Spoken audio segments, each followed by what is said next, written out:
aca premier combat do Ndiol Sana diggante ak moom Fils de Diofior Ndiol Sana moo leen wan gannaaw ngeen jàkkaarloog Fils de Diofior aca ñoo ngi ci tirage u tànk yi waaw victoire foofu de Monument Ndiana première victoire de Monument Ndiana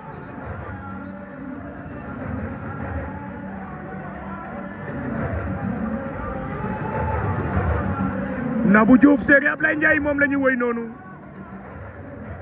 ci génnu xaana Pape Momar Sarr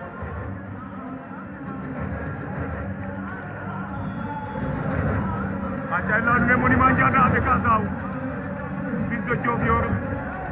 Ndiol Sana Fils de Diofior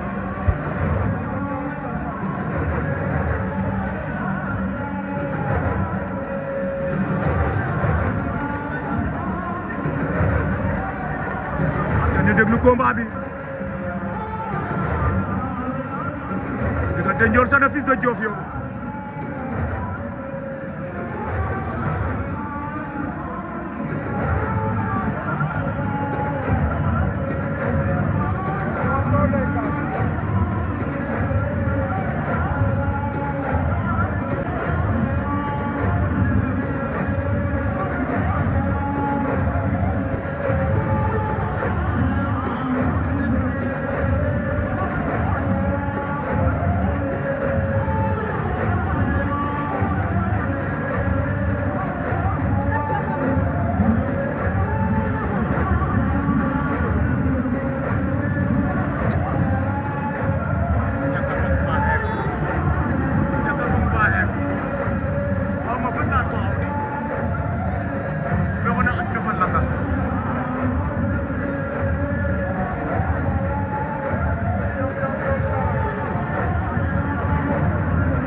Diofior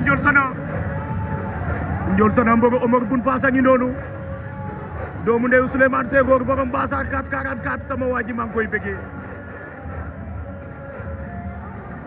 ale ñaana nieno fesu gora mafrel te gaanu kor kura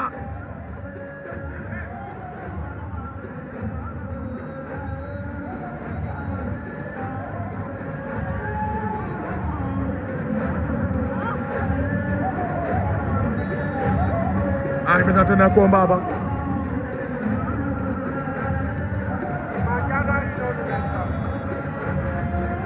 avertissement pour Fils de Diofior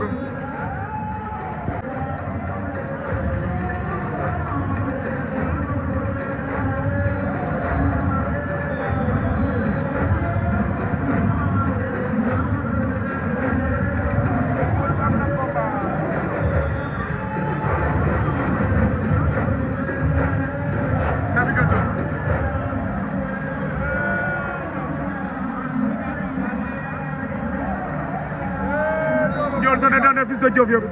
Ndiol Sana daan na ko de